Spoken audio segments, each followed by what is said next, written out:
Hello everyone welcome back to my YouTube channel Cine TV Odisha. तो friends आपण माने पई गोटे इंपोर्टेंट न्यूज रही गोटे गुड न्यूज रही जेटी रिजल्ट खूब शीघ्र आसूची ता सहित आपर ओटीटी 2023 आपनी से नोटिफिकेशन खूब शीघ्र आसो ता रिगार्डिंग आमर विभिन्न न्यूज पेपर आमर आर्टिकल आसी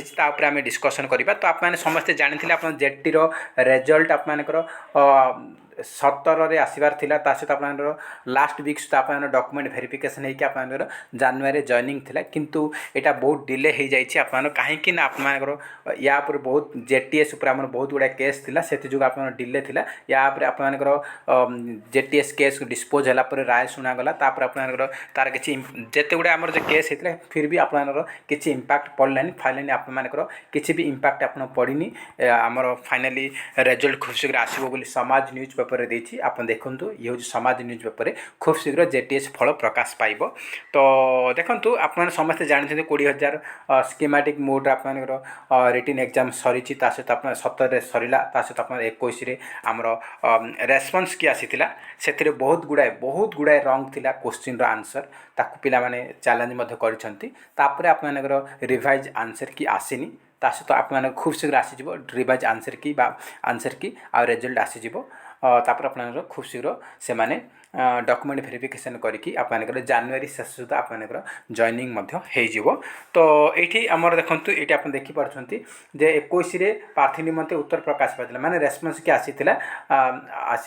बेले परीक्षा फल चलित मास शेष सुधा प्रकाश पाइबार संभावना रही माने यही मास शेष सुधा आप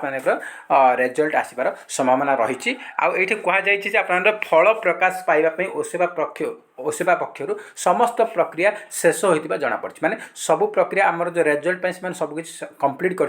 जो केस जो से द्वंद्व रहीकि रिजल्ट पब्लिश होनी। तो आप खूब शीघ्र पब्लिश होसरे तो आप 7-8 दिन रहा ये सब गोटे 7 दिन भर रिजल्ट आसीज। तो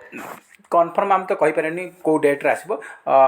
मे भी आप 23 तारीख में आसपे शनिवार दिन आसपे मे भी आप संडे तो 24 पड़ू 25 तारीख में आसपे 23 कि 25 आसे कि आप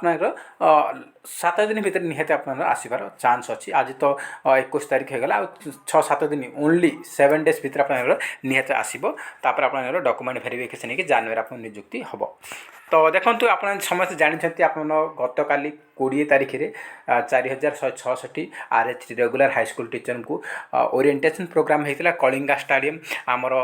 भुवनेश्वर। तो से यहाँ कहुई ओरिएंटेशन प्रोग्राम होता तो ता सहित से कही खूब शीघ्र आउ 20,000 कनिष्ठ शिक्षक को नियुक्ति माने आप आउ थे पुणी आसो बोली भावतुनि ये जो 20,000 बर्तमान जो रिजल्ट आसनी तार रिजल्ट आसिकी खूब शीघ्र एम ओरिएंटेशन प्रोग्राम से हम। आप सेकेंड फेज कथा जमार चिंता करूँ ये सेकेंड फेज विषय किसी कहनी यहाँ जो बर्तमान जो प्रोसेसिंग रही कही यहाँ जो ओरिएंटेशन है ना यहाँ ओरिएंटेशन खूब शीघ्र हम माने आप जानुरी मसरे खूब शीघ्र हो रिजल्ट बाहरिकी। तो आपने यू कन्फर्म हो आपंकर यही मसरे ही यही जो डिसेम्बर ही आपंकर रिजल्ट आसूची जेटी रिजल्ट आसूची आपंकर जानुरी डॉक्यूमेंट वेरिफिकेशन होकर आप जॉइनिंग हम। तो यू आप कही रखुच्छी आ गए जिन कहूँ आपंकर ओटीटी आपंकर 2023 बिल्कुल है आमर एनसीटी गाइडलाइन अनुजाई आपंकर कौन प्रति वर्ष थरे निहात भाव ओटीटी आ ओएसटीटी हेबा आवश्यक अटे। ओएसटीटी तो आसी जाइए ओएसटीटी पिला अप्लाई करूँ ओटीटी आसीनी ओटीटी जदि न आसो ताहले पिला बहुत प्रोब्लेम कहीं आपंकर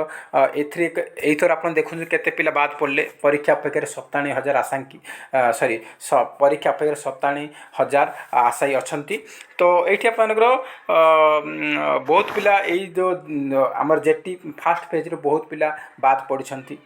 ये जो ओटीटी जो ओटीटी आसलानी। तो किंतु निहाती भाव 2023 जो रही 2024 ये नोटिफिकेशन आसो आ 2024 खूब शीघ्र ओटीटी हम ओटीटी है आपंकर जेटी सेकेंड फेज आसबार चान्स रही। तो बर्तमान जेटी में कौन ये नहीं आप जेटी सेकेंड फेज आप मे बी इलेक्शन पूर्व आसीपे से कन्फर्म नुह किंतु ये कही रखुच्छी आपंकर LTR आउ SSB TGT ये दुईटा सियोर आसूची या फोकस करूँ। LTR आप 6,000 पोस्ट आउ SSB 2,000 पोस्ट पाखापाखि 8,000 पोस्ट रही 8,000 पोस्ट आप सियोर आसो कहीं युवाक सबकि कम्प्लीट हो खाली आपंकर नोटिफिकेशन आसबार बाकी अच्छी तो आप जनवरी मास यही मास तो सरीगला जनवरी मसरे आप निहत भाव एसएसबी टीजीटी आसो तापर आप जनवरी लास्ट फेब्रुआरी आपंकर एलटीआर आसबार संभावना रही तो आपको ये दुटा जाक जो एलटीआर आउ एसएसबी टीजीटी रही ए दुटा जाकर जो एग्जाम हम ए दुटाक आमर आरएचटी एग्जाम सिलेबस सेम हम बोली कहुच्छी कहीं एलटीआर को ओएसएससी कंडक्ट करुच्ची तो आरएचटी ओएसएससी कंडक्ट करथिला तो से सेम रहिबो आ एसएसबी टीजीटी सिलेबस आमर गवर्नमेंट हाई स्कूल सिलेबस सहित सामान माने आरएचटी सिलेबस सहित सामान ऑलरेडी आमर रेजुलेशन एसएसबी रेजुलेशन पास होती तो एसएसबी रेजुलेशन रे आप मेंशन रही आमर जो एसएसबी टीजीटी जो टीचर हम ताप सिलेबस आरएचटी सहित सामान हम आपने आप 10 गुणु अधिक पिला आप्लाय कर 2000 पोस्ट पिला माने तो 2000 पोस्ट माने कौन 10 गुणा माने 20,000 कौन 60,000 पिला पकाउछंती तो आराम से यहाँ आमर प्रिलिम्स हम 100 मार्क जो भाया आरएचटी होता 100 प्रिलिम्स 100 मार्कर प्रिलिम्स हम तापर आपनकर आ कौन ना